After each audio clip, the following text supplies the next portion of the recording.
YIVO Society is the local affiliate of the YIVO Institute for Jewish Research. The mission of Chicago YIVO is to entertain and educate the local community through subsidized lectures, such as today, music programs, and film screenings that reflect the rich heritage and diversity of Jewish culture, and to ensure the future of Yiddish through language education. Please go to our website, chicagoyivo.org, for more information and to become a member or a donor. Your financial support helps us bring you programming such as we have today. And today we have Anette Isaacs. German-born and raised, Anette Isaacs is a historian and public educator who has been presenting hundreds of programs on more than 40 topics, all pertaining to her native country's history, politics, and culture. She holds master's degrees in American Studies, Political Science, and History. She is currently serving as director of OLLI, Osher Lifelong Learning Institute, at Florida International University in Miami, Florida. Please help me welcome Anette. Thank you so much, everybody. Thank you so much, Fran. And thank you so much, all of you who decided to log on. I am going to share my screen because we have a lot of interesting things to look at when it comes to Mr. Strauss, Levi. Current slide, here we are. So the program today is called Levi Strauss, the Gold Rush, and the world's most famous pair of pants. And of course, you all know what these pants are, the blue jeans. But before we talk about Levi, I thought we should review what you might have learned in history class, some years ago when you were in high school, because this is a little bit of the founding myth of America, this idea of the gold rush and when did it happen and all of it. And so, of course, it did happen with this man, John Sutter. John Sutter originally was from Switzerland, and he came to California in 1839. At this point in history, California still belonged to Mexico. It really only became a US state in 1850. And Sutter had the gift of gab. So he was able to talk the Mexican governor into giving him 50,000 acres of land in the Sacramento Valley. And he established a big farm with livestock and crops. And he also proceeded to build a mill. And this is what it looked like, Sutter's mill. And that mill, of course, he didn't do it alone. He had people who helped him with it. And this one is one of the people. So this is the carpenter, James Marshall. We see him here a little later in his life. And so he was in the employ of Sutter. And so then on January 24th, 1848, James Marshall was busy overseeing the construction site there, when all of a sudden he saw a glint of yellow in the river where the ground had been dug up. And so he bent over and saw something shiny, like little nuggets. And so he took some of those nuggets and he showed them to Sutter, and the two men were boiling them in a kettle of lye, and then gold rocks emerged intact, so little tiny ones. And of course, you can imagine the two men couldn't believe their luck, and they were thinking, okay, this is really a wonderful idea, but we have to keep this secret. We have to really vow to keep this a secret. But of course, to no avail. Through gossip and rumors, the news soon spread throughout the entire Sacramento Valley. And then get this, the only newspaper in California, aptly named Californian, was talking about it. Look, there you can see the discovery of inexhaustible gold mines. And that, of course, was the worst thing that could have happened to poor Sutter, because by August of 1848, some 4,000 prospectors were digging and mining for gold in the hills above Sutter's property. Some were so impertinent that they were actually getting onto Sutter's property. And they did not really care about who owned the space and everything. People were driven by their own gold fever. And then in December of that same year, 1848, your president, James Polk, couldn't keep his mouth shut because he did a speech in Washington where he also talked about these amazing amounts of gold that were found in California. And that really led to a greedy, frenzied pursuit of the precious metal on part of an unmanageable amount of people. In 1849, 90,000 so-called 49ers, this is why you call them the 49ers, went to California to get rich quick. And in that year alone, you have 6,000 wagons, these wagons that we know from the Westerns, that were on their way from the American Midwest to this area there in California, but also foreigners. So what's interesting is that in 1848, there were practically zero Chinese people in San Francisco. 4 years later, by 1852, that number had grown to 3,500. And half of the gold seeker came by boat, and the other half came with these wagons, as we know them from the Western movies. And there's always this narrative that there were the Native Americans and they were attacking. This was not really happening a lot. What was much more of a problem was the cholera, this terrible disease. Thousands of 49ers died before they even reached their destination. And those who took the ships had two different options. So the cheaper version was to go from an Atlantic port, which would be, let's say, Boston or New York. And then you have to, of course, how do you get to San Francisco when there is no Panama Canal, right? So you, of course, have to sail around Cape Horn, which is, of course, at the tip of South America. And then you have to go around there and then, of course, up the Pacific Ocean to San Francisco. The problem with this journey was that it was 3 to 6 months, actually, and it was anything but pleasant. Usually, men were sleeping, 3 men were sleeping in one bed. It was that crowded. And then the storms were so harrowing that, especially around, this Cape Horn area, that this inspired dozens of seafaring songs with refrains such as, "I wish to God I had never been born to drag my carcass around Cape Horn." Another option was to take the ship also from the East Coast. But then, remember, this is, of course, way before the Panama Canal. But you could, theoretically, you could go to Panama, but then you would cross this little isthmus, this little land area there until you come to the Pacific Ocean. And this was a week-long trip.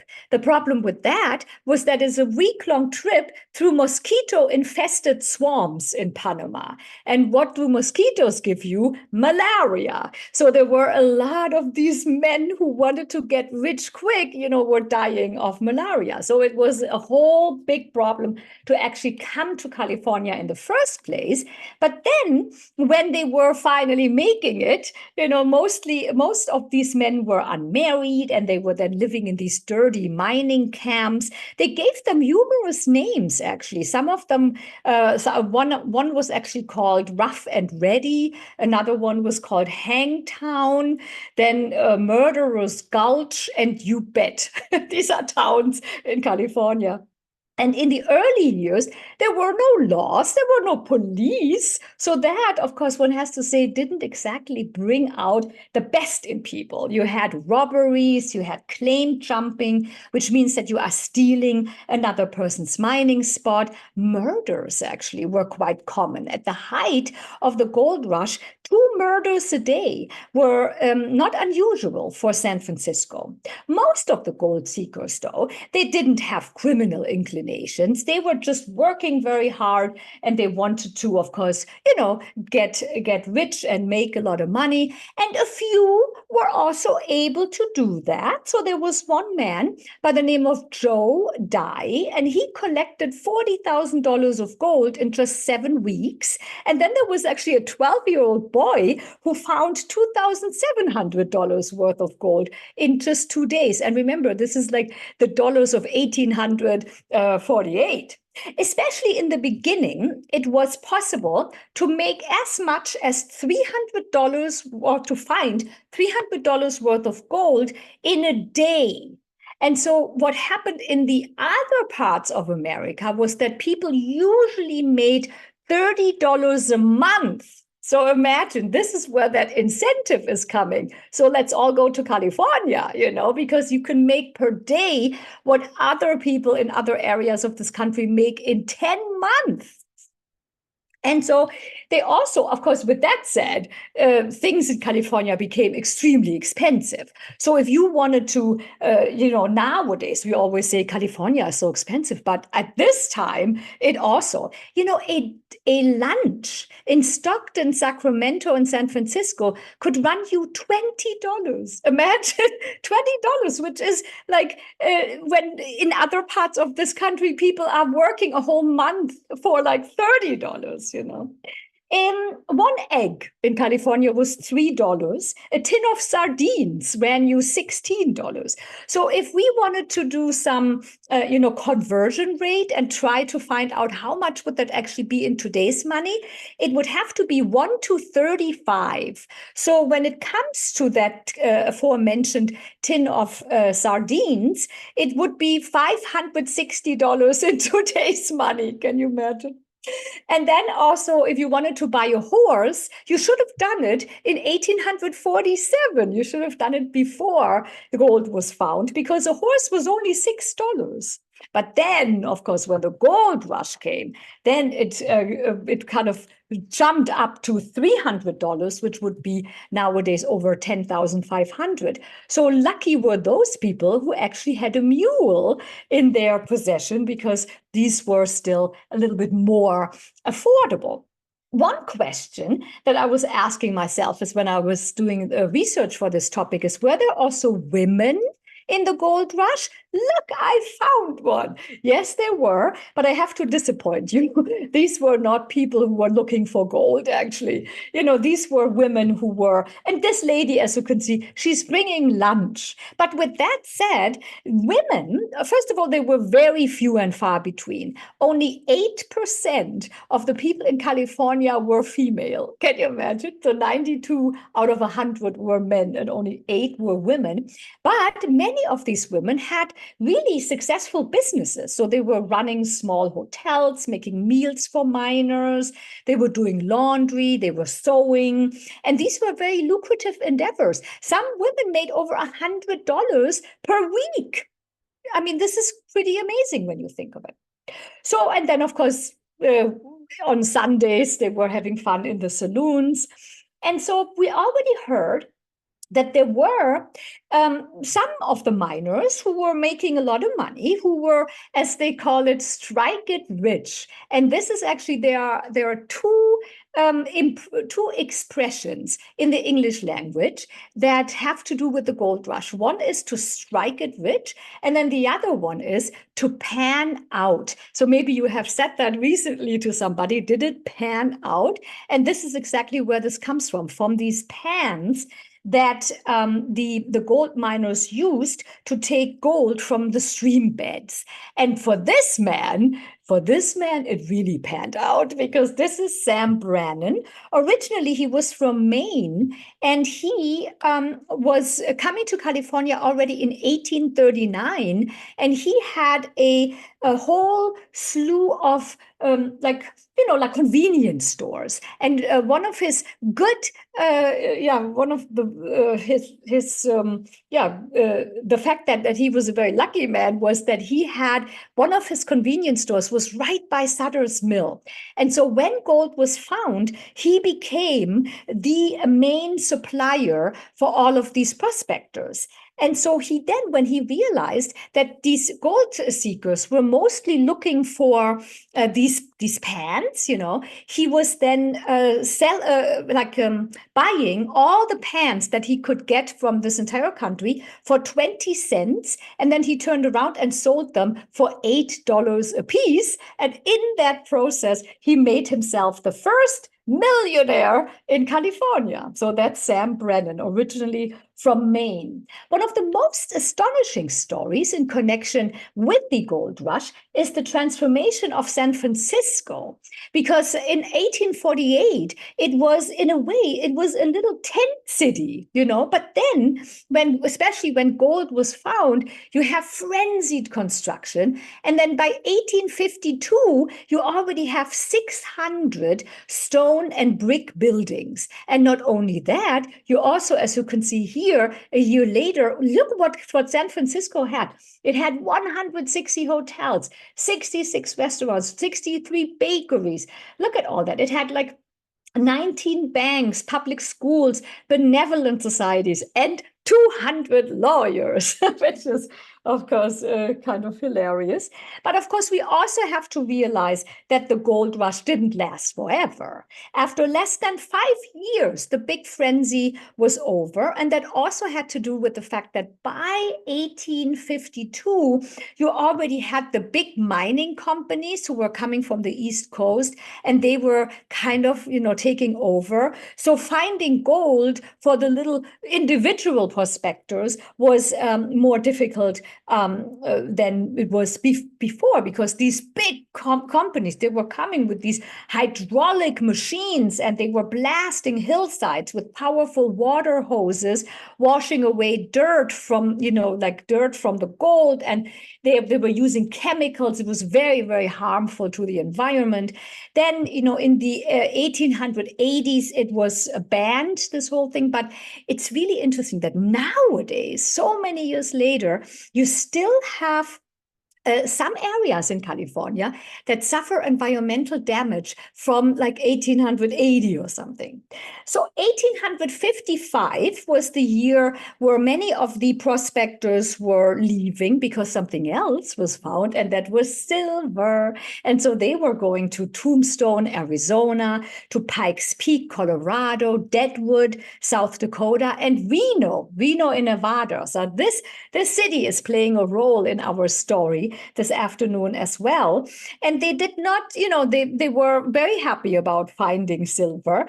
And then you had other, prospectors who were staying in California, who were becoming businessmen or farmers, or, they were helping with the construction of the, Transcontinental Railroad that was opened in 1869. And that, of course, also helped with the expansion to the West Coast and all of it. So we have, of course, talked about the fact that it wasn't so much the gold miners, the individual people who were able to make themselves millionaires. It was mostly people that businessmen, people who brought them to California in the first place with their ships, who sold them tools, products for daily life, who fed them in their restaurants, in their saloons, or who clothed them in a durable fabric that is called denim. So, ladies and gentlemen, finally, we get to meet Levi Strauss.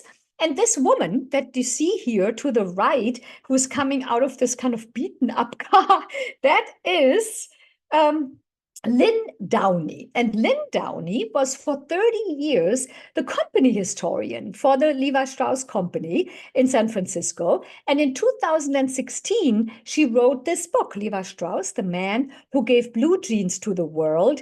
And this was her piece de resistance, one has to say, because after she published this, she said, I'm done, I'm retiring.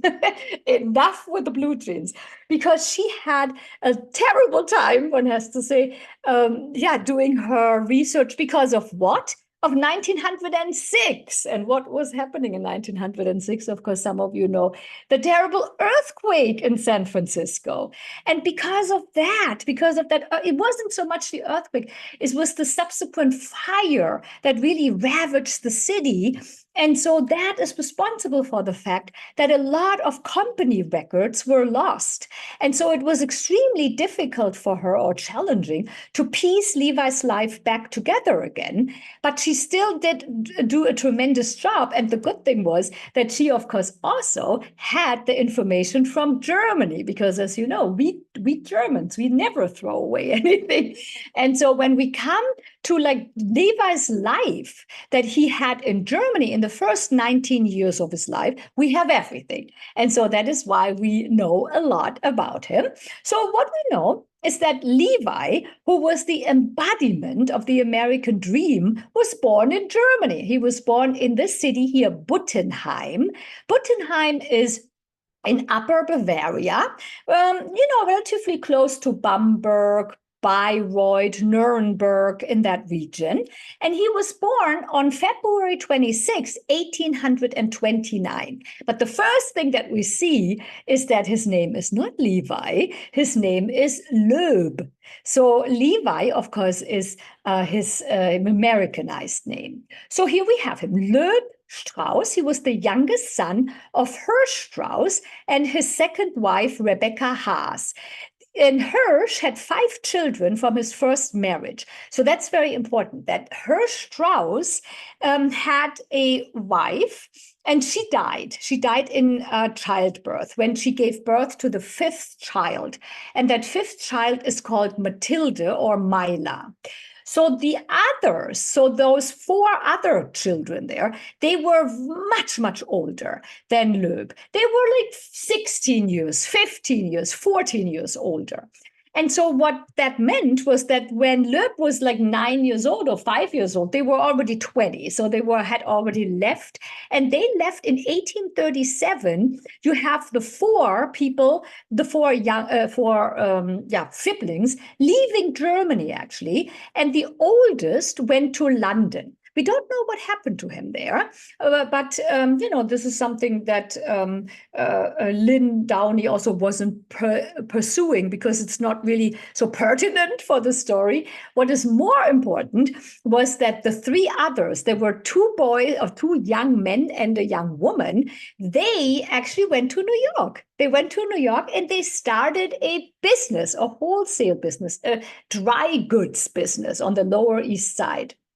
And so this is very important because we already, by 1837, when Loeb is only 8 years old, we already have a family branch there that is coming to America and that is already kind of starting to set the groundwork, basically.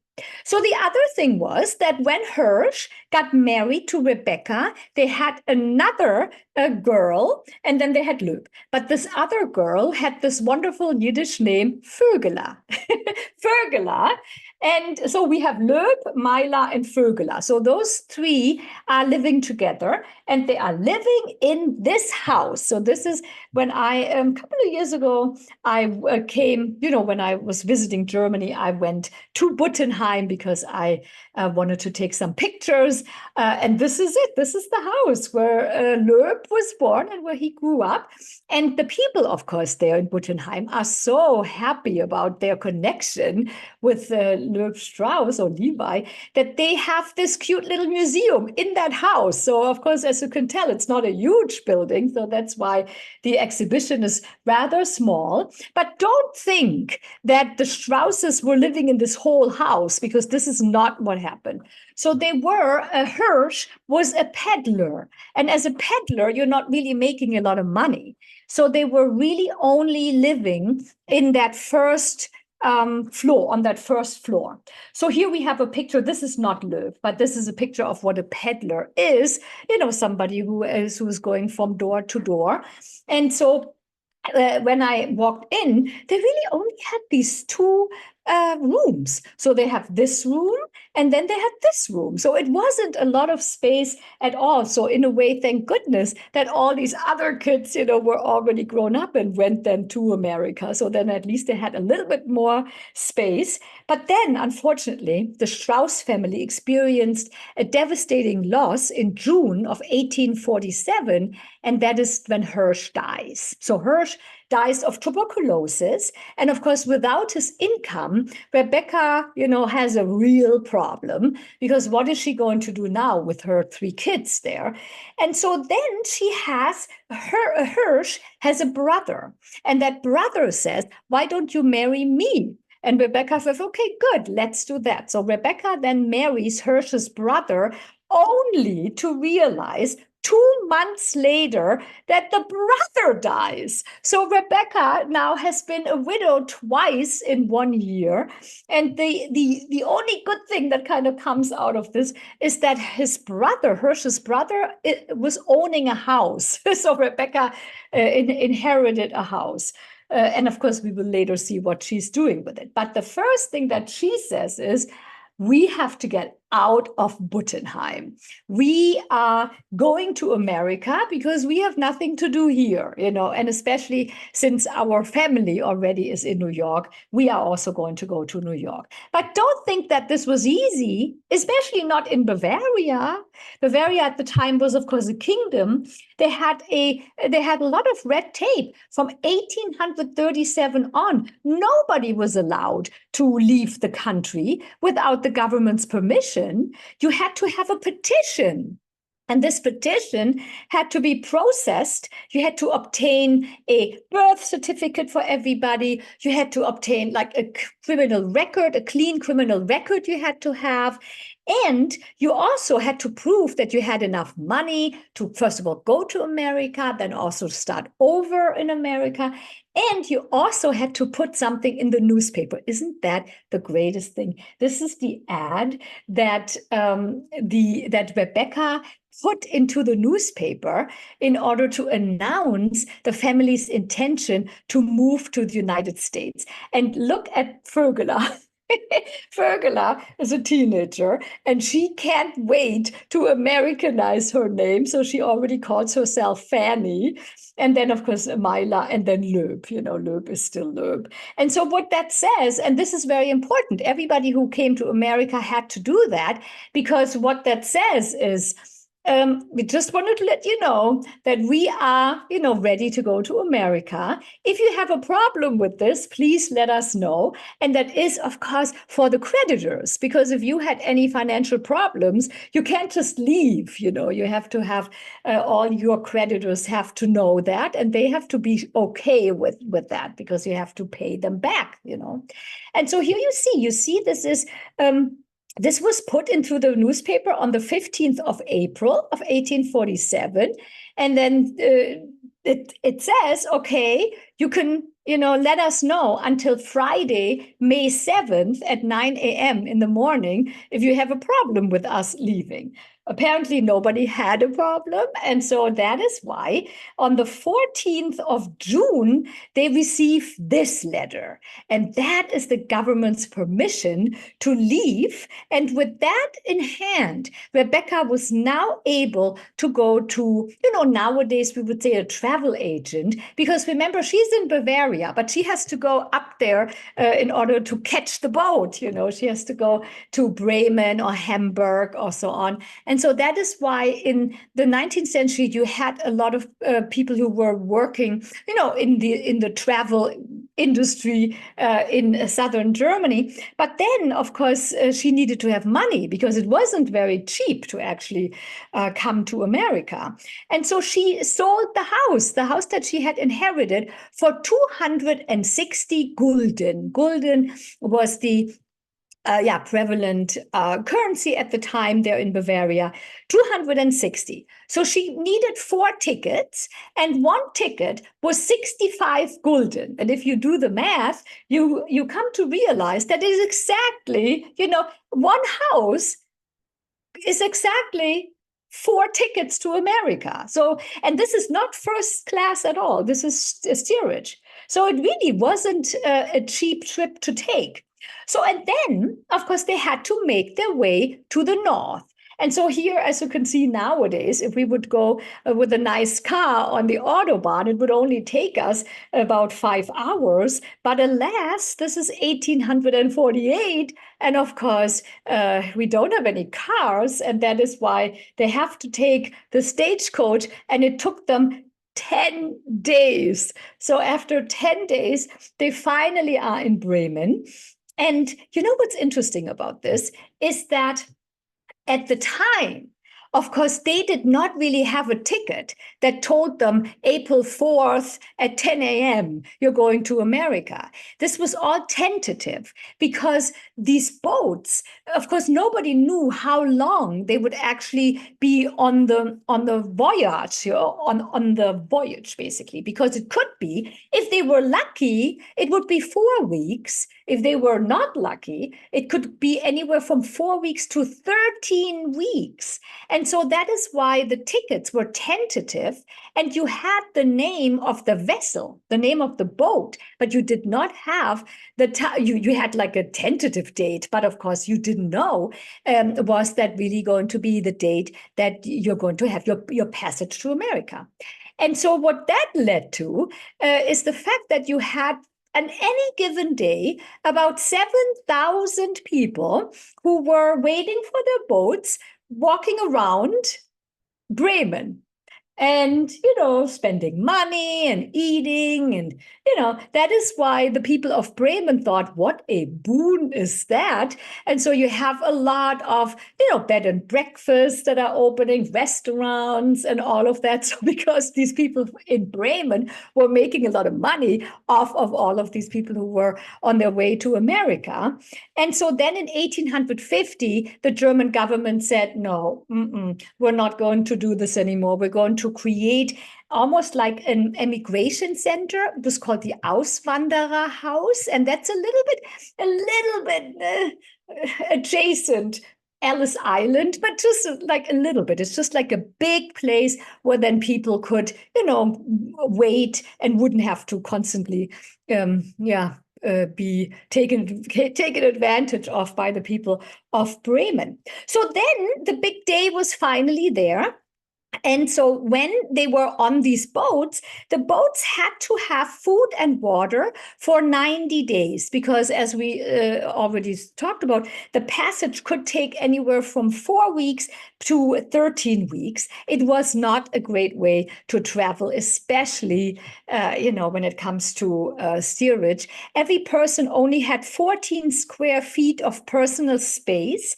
Seasickness, violent storms, bad food, almost no light in steerage made it a rather harrowing experience. The food consisted mainly of peas and white beans. Once a week, the passengers got grits with plums, and then on Sunday pudding. On Sundays, they got pudding with syrup. And in addition, everybody received 3/4 of a pound of salted meat. Some of them, if they wanted to, they got some bacon, and then crackers, Zwieback, as we would call them, and 3/4 of a pound of butter. So that's the only thing that people get. And so they could count themselves lucky when they arrived in New York without having had eaten anything that was moldy, so it wasn't great. But when Loeb and Vögele and everybody, when they were finally arriving, they were, of course, staying with the family. They were staying with the brothers, Jonathan and Lippmann. Of course, they were in America, so they had already Americanized their names to Jonas and Louis, and they had opened quite a successful wholesale store on the Lower East Side. And they took Loeb under their wing, and here we have him. Loeb becomes Levi, so he, of course, also then immediately Americanizes his name, and he learned the business from his older brothers, and their business was dry goods. And for those of you who aren't quite sure, what is dry goods actually? Well, dry goods is essentially an all-purpose phrase that describes products that were different from foodstuffs and hardware. So, for example, because if you wanted to have foodstuffs, you would go to the baker or you would go to the butcher. And dry goods, for example, it's a very elaborate palette of products. I mean, they had coats, pants, vests, boots, needles, thread, hats, all kinds of household items, just everything, that was not food and hardware. We don't know exactly when the Strauss family made that important decision to expand to the West, but one can assume, and this is also what Lynn Downey is thinking, that of course, they were totally aware of the gold rush. That is why they had this idea that they were going to send somebody over to California. And they also, in 1852, they also realized that Levi was the only one in the family who was not married yet and who had not started a family yet. And so that is why they were thinking, let's send him because he is young and he is single. So then in December of 1852, the entrepreneurial Strauss brothers sent a big shipment of dried goods, and they addressed it to L. Strauss, and they sent it to San Francisco. So Levi at the time was still sitting in New York. But they had this big shipment, and they were sending it with the boat that goes around Cape Horn. That's the cheaper route, but that's the route that could take between 3 and 6 months. So that's why they already do it in December, and they were figuring out, if Loeb is taking the other route, if he's leaving in February, he might be there by the end of March, and then maybe the shipment is also on its way too. And so that's exactly what happened. So Levi became a U.S. citizen on February 5th, 1853, and then he walked down the pier in New York and boarded a ship, the U.S. Georgia. That was the name of the ship. And so then he was on his way to Panama because they decided he was going to do the malaria route. He was going to do the isthmus little thing because they didn't want him to be on a ship for 6 months. And so exactly, so he was leaving, and then he actually then, on Valentine's Day, which is of course the 14th of February, he arrived on the eastern coast of Panama. And then this was very that was a very stressful thing because this whole week he actually made his way, of course, from one side to the other side. And he did that by utilizing a little boat, a donkey. For 23 miles, he was actually able to go on the newly established railroad, but only for 23 miles. They hadn't built anything else, only 23 miles. Then he had to have a little canoe up the river. And then the last 18 miles, he went with a mule. I mean, it was a whole thing. But then he finally was on the other side. And then he took another boat. And this was a very expensive trip. It was $200, which is now the equivalent of $7,000. So really, this was not for poor people. And so then on February 21st, exactly 7 days later, he was finally able to board the steamship aptly named Isthmus. And then he was one of 274 passengers. Can you imagine all of this? We were able to find out 274 people were on that boat. And then he was on his way to San Francisco. And he arrived there on March 14th, 1853. So altogether, from door to door, it was 37 days. And so then in the Chronicles, San Francisco wrote their Chronicles in 1855. So here we have a picture from a few years earlier. But then when they were writing their city chronicles, they were characterizing San Francisco as a place of hard labor and wild delights. But I can tell you, Levi had no time for wild delights. He was not interested in that at all. He was 24 years old when he arrived, and he set himself up immediately at a boarding house, and he got to work because he got a like a warehouse and everything. And then just 2 weeks after he arrived in San Francisco, guess what arrived? The shipment, the big shipment that had been on its way since December. And so that, of course, was really incredible because the young German man was able to immediately hit the ground running because you can imagine that, of course, he was selling his own family's stuff. So, of course, the profit margins also in San Francisco were much higher than they were in New York, and it all stayed in one family. And he was extremely good at what he was doing. Look at this. This is, for example, one of his invoices that he wrote, and he wrote many invoices. So, and he really, one can say, when it comes to that, Levi's life was extremely successful.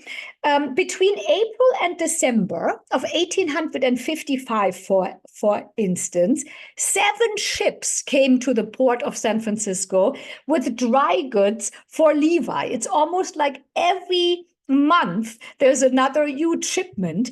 And then in July of that same year, he sent gold back to his brothers, which was for like $10,000, which is the equivalent of $350,000. Can you imagine? And so then a year later, he was sending $80,000 back, which nowadays would be 2.8 million. And then a year later, he sent $200,000 back, and that would be almost 7 million. So there was a lot of money to be made. And Levi became, because, he didn't really need a lot.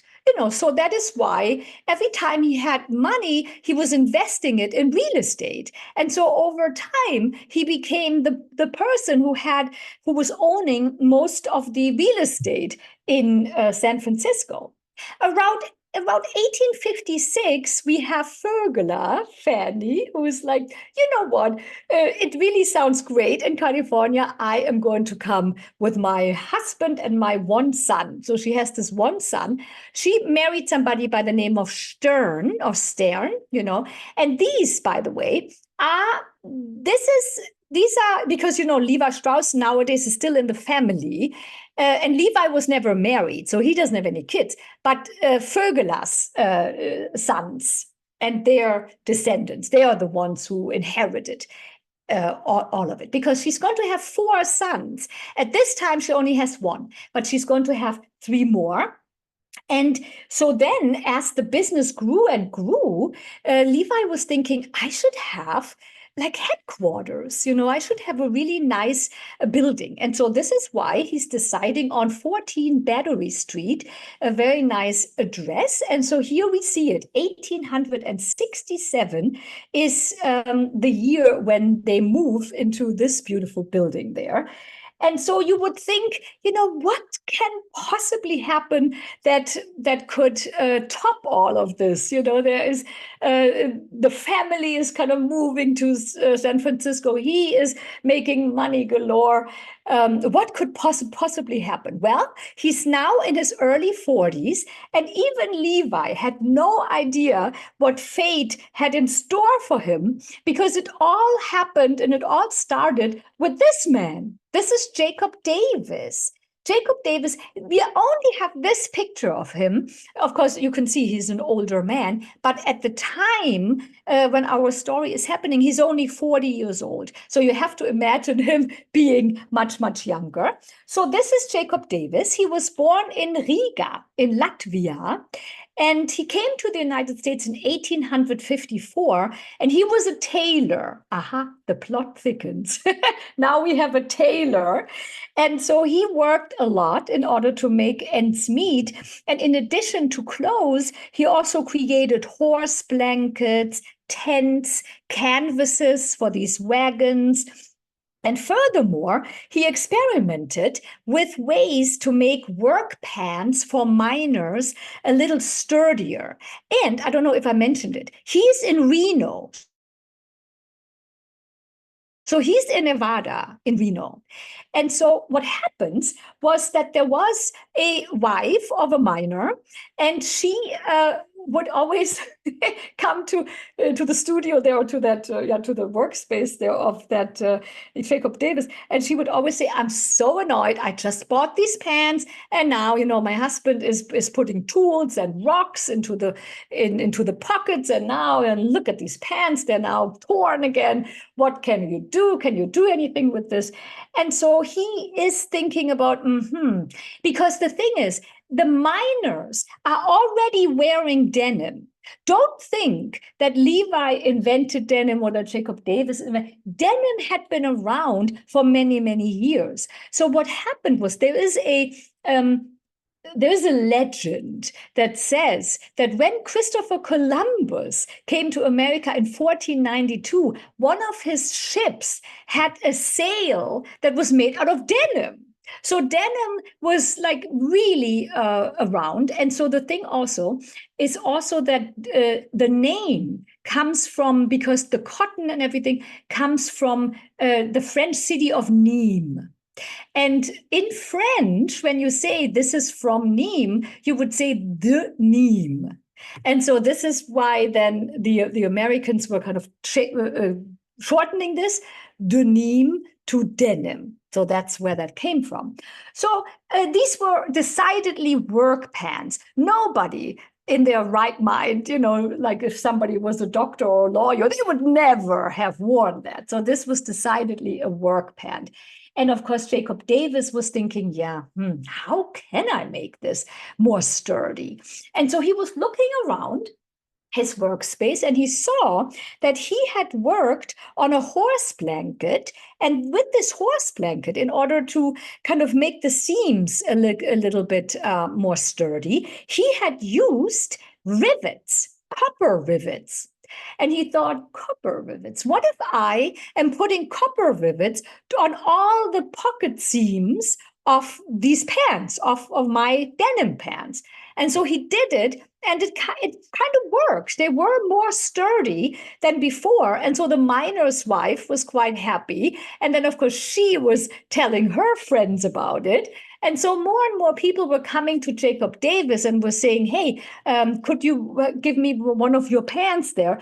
And then Jacob Davis thought, "I'm onto something here. I better get a patent." So he's doing some research. How much would a patent be? Well, a patent is $68, which is about $2,000. I mean, he doesn't have $2,000. I mean, this is ridiculous. So who in our story have we met who has money? Levi, of course. Levi, who was the fabric vendor of Jacob Davis. And so Jacob Davis travels to San Francisco, talks to Levi, and then says, this is the idea, and I have the rivets and blah, blah, blah. And then Levi says, and this is why we are calling these pants Levi's and not Jacob Davis pants, because Levi says, okay, I am going to pay for the patent, and I also am going to go all in because I believe that that is a good idea. So first of all, he pays for the patent. And here we have the patent papers from 1873. So they really get, they get, and this is very important to remember, they don't get a patent for denim, they don't get a patent for the pants, they get a patent for the rivets, for the fact that they put rivets on these pants. And this is why they are called the riveted waist overalls. And not only is Levi paying for that, but he also says, I'm going all in, and I'm going to invest in a factory with 500 seamstresses. So this is the innovation, so there you can see that he really was quite the entrepreneur. And look at this, how wonderful is that? That's a picture that I took there at that museum in Bavaria. This is an original from the 1880s. And when you look at it, it looks exactly like the jeans that we have nowadays. So they knew. And then of course Jacob Davis actually left his little Butkele there in Reno, and he also came to San Francisco, and he became the the supervisor in that factory. So he was then working with all of these seamstresses. So, what's a little annoying is that at this time, a patent was only valid for 17 years. So they got it in 1873, and that meant that by 1890, every Tom, Dick, and Harry, Mr. Wrangler, Mr. Lee, and everybody else was able to use this.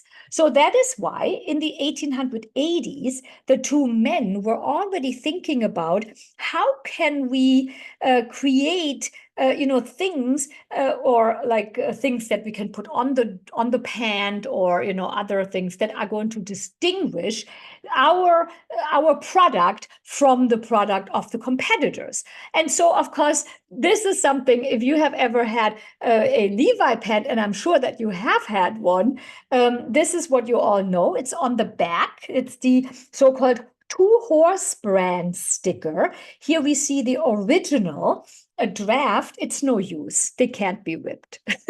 Very funny. And so up to this day, of course, every Levi product has that sticker in the back. And then after a couple of years later, they had the guarantee ticket. So the guarantee ticket is from 1892. But look at that. You have to read a lot when you are working with Levi, because he is all over this. Grand silver medal awarded by the Mechanics Institute. And this is a pair of them. Have been before the. This is like the riveted overalls are the greatest thing ever, as you can see here. And it's really, this is just like a piece of paper. It was a tag that was on the jeans, and then you would buy it, and then you have a scissors and you would cut it and throw it away. But then look at this. The very moving stitching that is happening there on the back pocket. And this was actually Levi's idea. And we know Levi was not a designer, he was not a tailor, but he had this idea. And the people at the museum in Germany, they were telling me what the hidden meaning is. And maybe if you look at it in the very abstract sense, maybe you already know what that is. It is actually supposed to be reminiscent of the wings of the American eagle soaring over the majestic mountains of the West. As it's a nod to Levi's adopted home country that had treated him so well. In 1890, Levi registered the company as a corporate entity, and he included his 4 nephews, which were, of course, the 4 sons of Fanny, of Vögele, as his partners. He didn't retire yet. He was a very hands-on man. He still signed all the checks. And as you can see here, he had quite a bit of humor, a sense of humor. Here, actually, he serves as an inspiration on this ad that illustrated just how sturdy his waist overalls were. He never got married, and he shared a house, a beautiful house, with his family members. And he spent his last years working in the office, but he was also deeply involved in charity work. So he was a member of course, a Jewish temple. He was a member of benevolent societies, which is the old-timey word for charities. And he also, there he is, he also has a scholarship. So he actually was one of the big benefactors of the University of California in Berkeley. And you can see him here. He's on the second row to the left, and he began sponsoring scholarships for the university in 1897, and they are still in existence today. And it was quite the shock when in the summer of 1902, so here we see him at a picnic with his family. And so 1902, he's 73 years old at the time. He's telling his family, I'm not feeling well. And so the family is getting the doctor, and the doctor diagnoses liver congestion. And then just 4 days later, Levi passes away peacefully in his sleep. And that was September 26, 1902. As you can imagine, he had a funeral fit for a king. This is the grave. that, or rather the mausoleum that he had there at the Jewish cemetery in San Francisco. This picture does not do it justice. You have to see it in connection to the other graves. Look, there he is. He's the biggest of them all. So, of course, you have the four nephews. They inherit the company, and one has to say, they did their uncle proud. Jacob Davis retired from overseeing the factory business in 1906, and then he died relatively well-to-do. Of course, he never was as wealthy as Levi, but he wasn't poor either.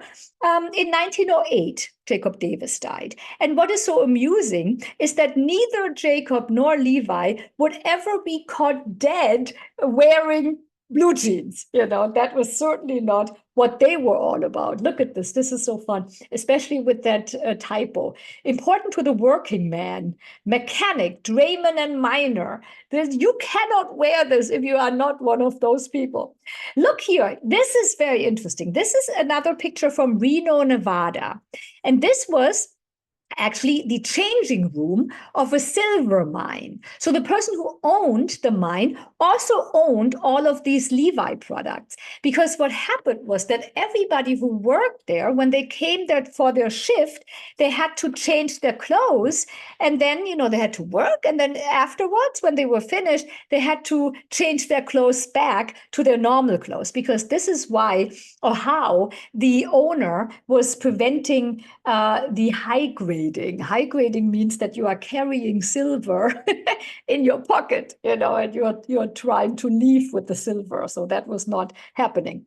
One could say everything was humming along well. Levi's nephews were doing a good job. They were, always thinking of expanding, doing maybe denim work shirts, and then the fateful April 18th, 1906 occurs. And that is, of course, the day of the earthquake. And as I said, it wasn't so much the earthquake, it was mostly the fire that then followed. And that really did all the damage. 2/3 of the city was reduced to rubble and ashes. And horribly, look what happened to Levi's house. So the whole the whole Battery Street building, this is what it is. Lynn Downey actually thinks that this was written, what you see here, all that is left from our store was written by one of Levi's nephews. But the family was in such good shape financially that they were, of course, rebuilding. They weren't rebuilding there. They were going to a different street, Valencia Street. But they also created a production building again, not for 500 seamstresses, no, for 1,500 seamstresses. So they also got into the business, really, quite head on there, 1,500 businesses. And they were also thinking of what can we do for the white collar person, for the person who is the lawyer and somebody who's working at the office. And so they came out with this corduroy, khakis and corduroy pants. And then they also were discovering 1915, they were discovering children as a customer base. And so this would be the coveralls. So what happens with this is that little kids, this was for their playtime. They would wear that and then they would play. And then when they would be finished with their playtime, they would then change into something else. Keep kids clean. Very important. And then, of course, we have the First World War. And then afterwards, everything was freedom. And so that is why we have the freedom alls, not the overalls, but the freedom alls. And that was a piece garment for women. And here we have a woman with her freedom alls.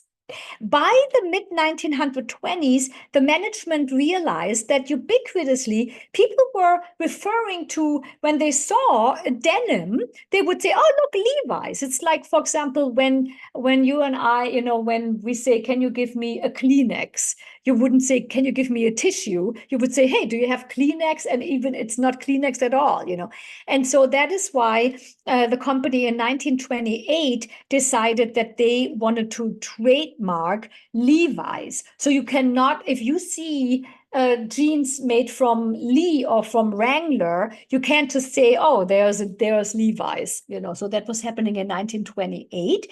And then the 1930s were a very interesting decade. Of course, they were quite challenging because, as you know, here, especially in this country, a lot of people were suffering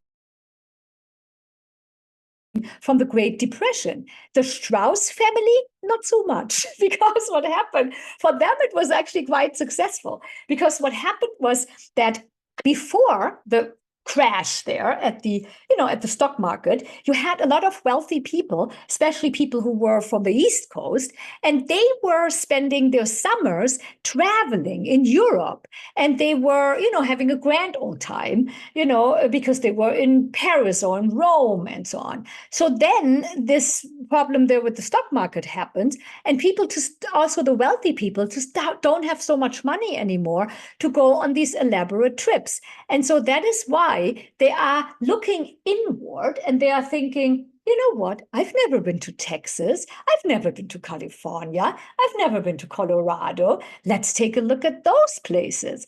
And that leads to a new tourism trend. And that trend is called dude ranch tourism. And that dude ranch tourism is an invention that comes out of the Great Depression. Isn't that fascinating?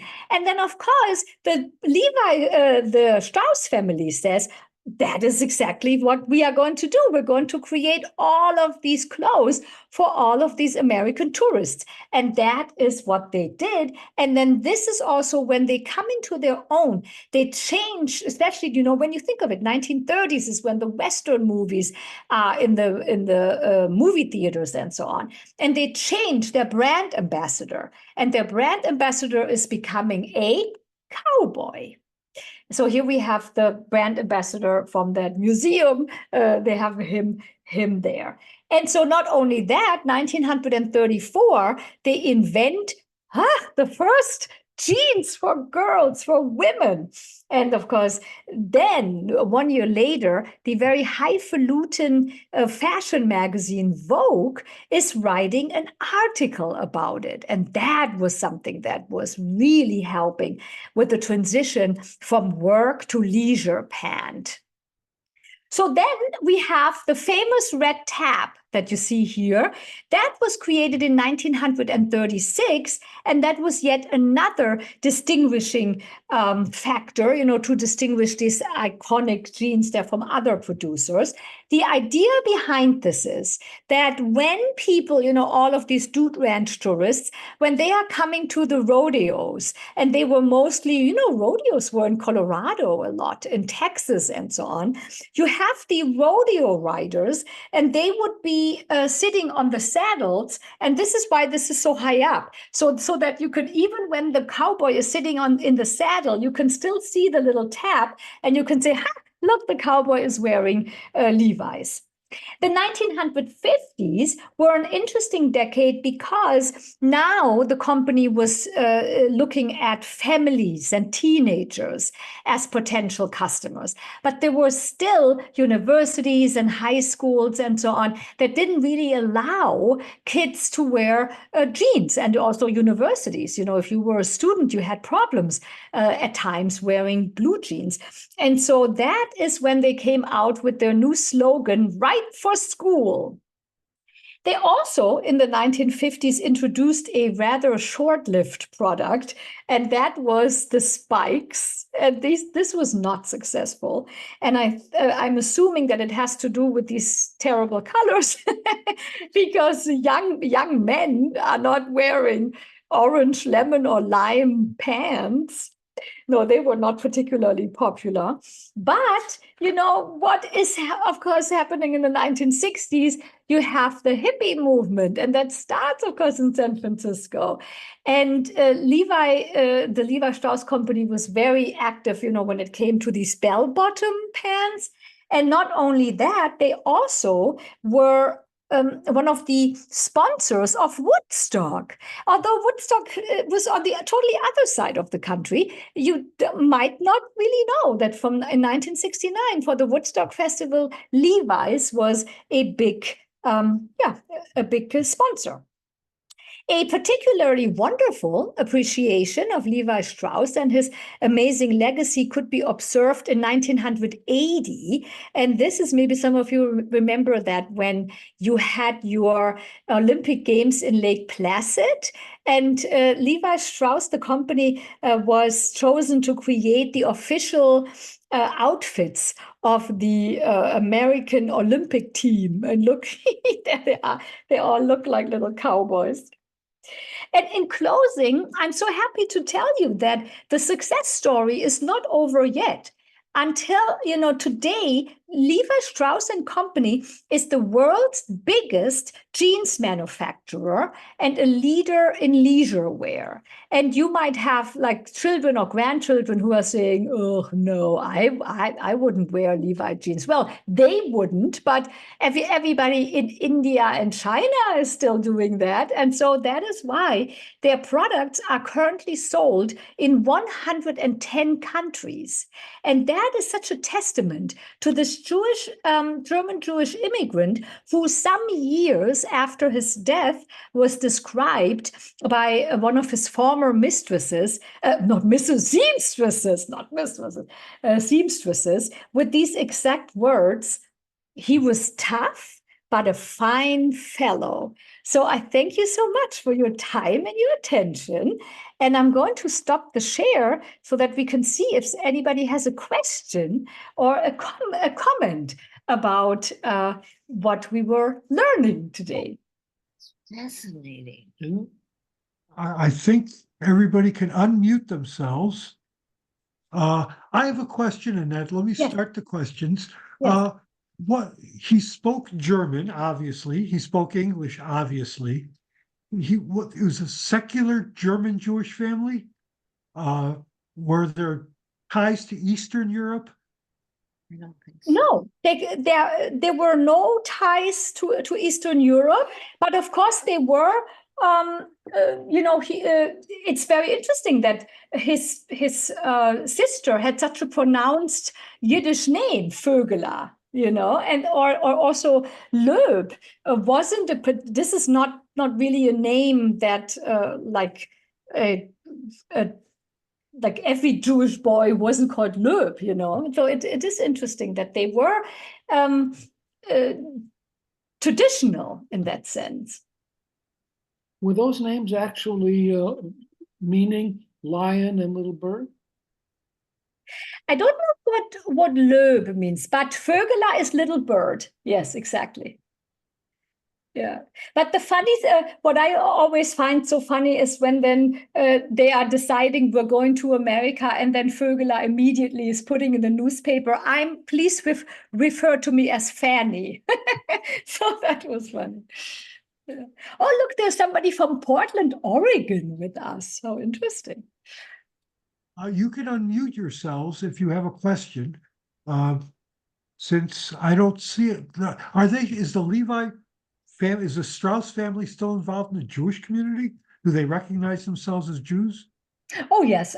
Yeah. And they are still very much involved in the company, and they also are they are very like liberal, and they are giving a lot of money to charity and everything. And they, of course, also have now, is it like the football stadium in San Francisco that is now called the Levi Strauss Stadium, and so on. Yeah, they are. I just recently did a program, but they are, to the manor born also. They are very wealthy people, because I was doing this particular program for a university in Montana.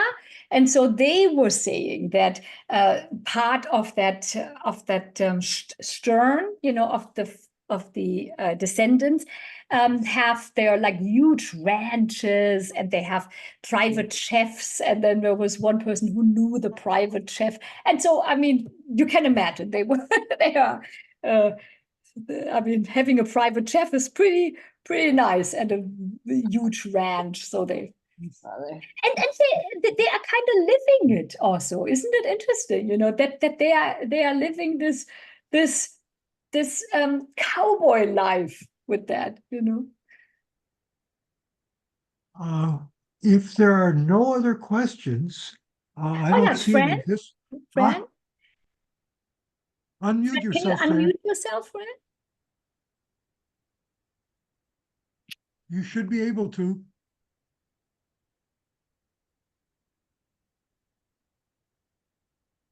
Did it, oh, it did now. Yes. Okay. Yeah, there was a question in the chat. Oh, if there were 10 public schools in San Francisco in 1853, there must have been families. Do you know how many there were? That's an interesting point. No, I don't know. But yeah, that is interesting. There must certainly have I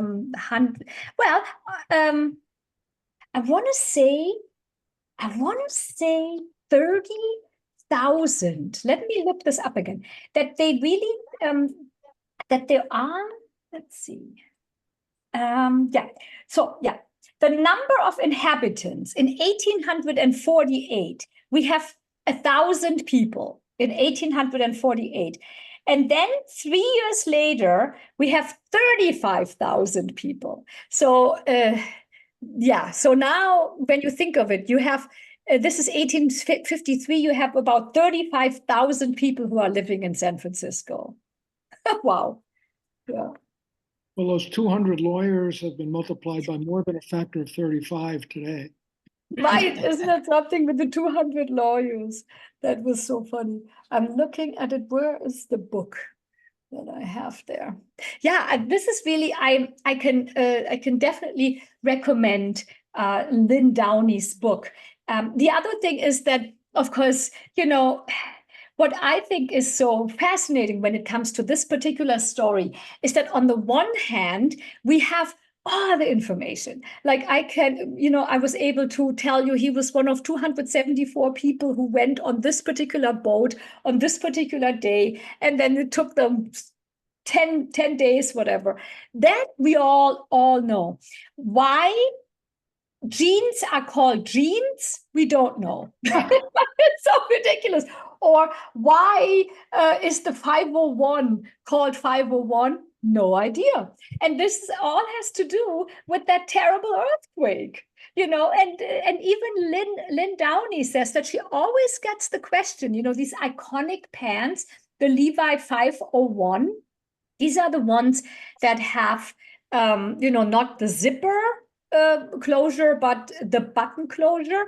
And the only answer that she can come up with is that there were in the warehouse, there were lot numbers. And there was then this whole lot that was maybe the 501, and then there was a lot, the 502, and that she is thinking that it only has to do with the lot number. So that is her thing. And then the idea with genes. Why are they called genes? Well, some historians have come up with the idea that, let's go back to this idea of having the cotton from neem.